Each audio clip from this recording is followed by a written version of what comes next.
So friends, as Donald Trump's New York fraud trial continues, might some dominoes be falling down in Georgia? Let's talk about that, because justice matters.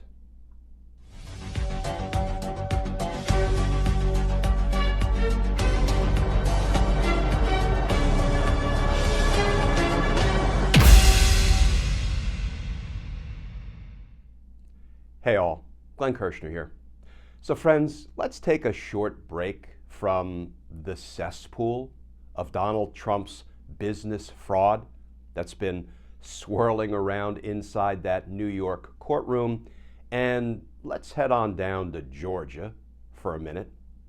You know, things down in Georgia continue to develop in Donald Trump's RICO case.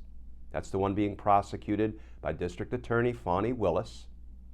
Here is some new reporting by Tamar Hallerman of the Atlanta Journal-Constitution.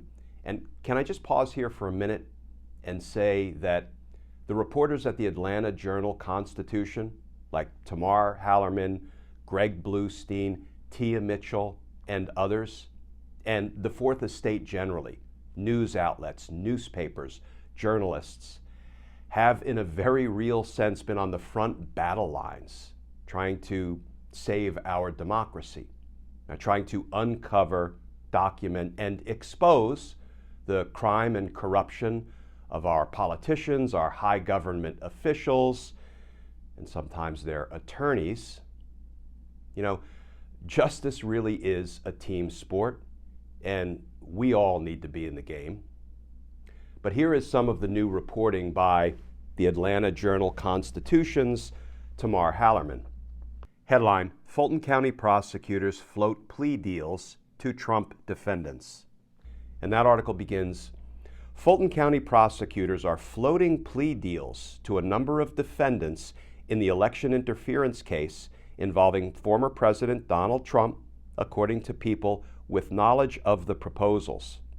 At least a handful of the now 18 defendants have received offers from the district attorney's office, or prosecutors have touched base with their attorneys to gauge their general interest in striking a deal for a reduced charge in exchange for their cooperation, according to the legal sources who spoke on condition of anonymity to discuss sensitive ongoing negotiations.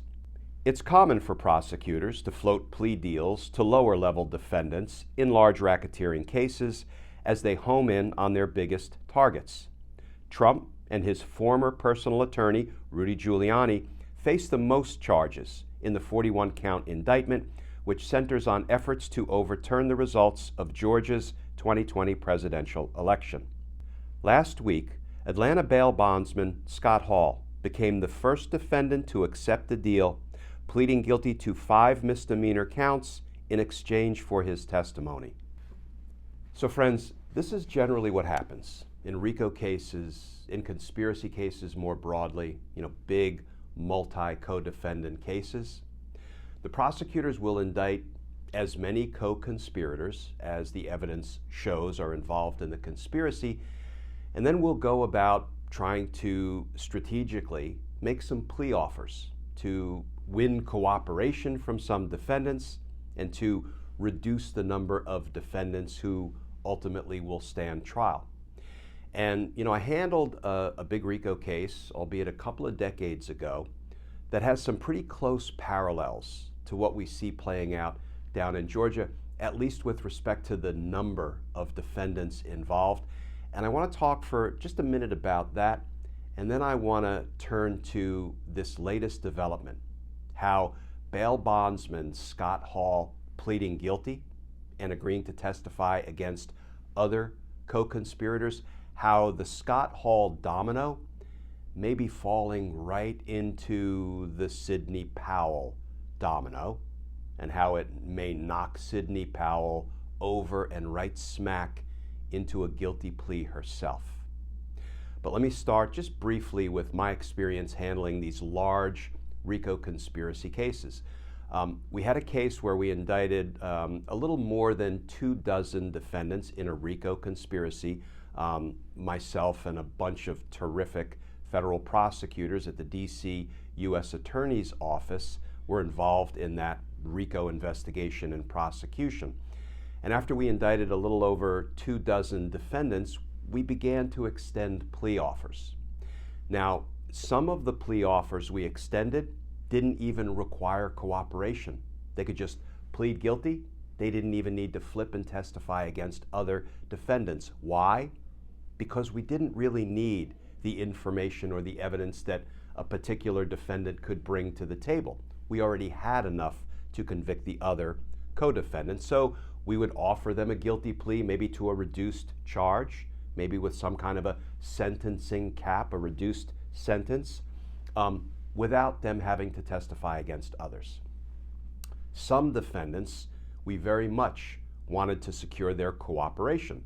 So we would offer them plea deals that required them to testify fully and truthfully against their fellow co-conspirators, their fellow co-defendants. And when it was all said and done, of the more than 24 that we indicted, we got it down to 13 defendants that insisted on going to trial.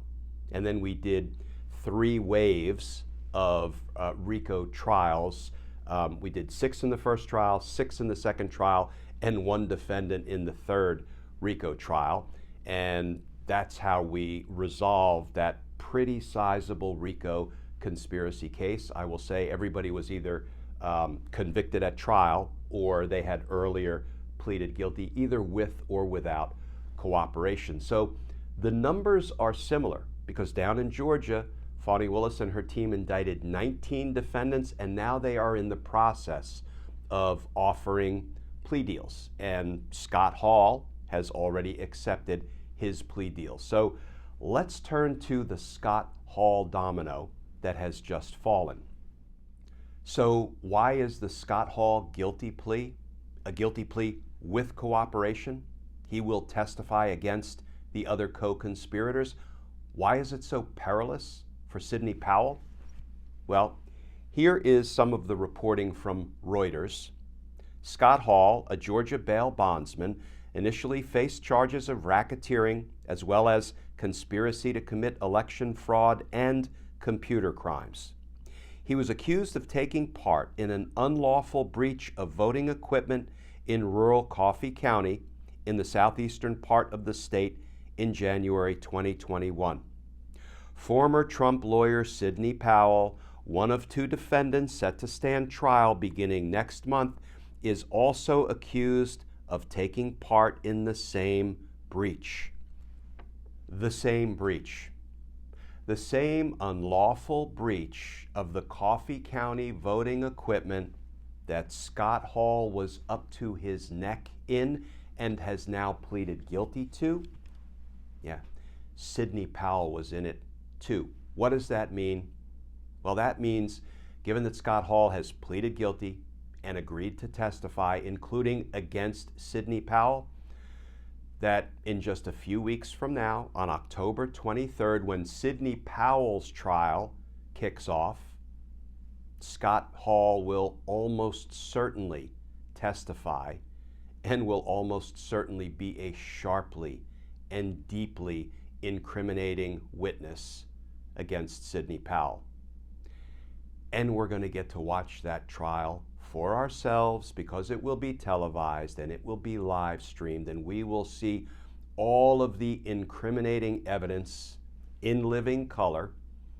And I suspect that at the end of Sidney Powell's trial, she is on trial, you may recall, with co-defendant Kenneth Chesbrough. At the end of that trial, I have a feeling we're going to see that Georgia jury return verdicts of guilty. Because justice matters. Friends, as always, please stay safe, please stay tuned, and I look forward to talking with you all again tomorrow.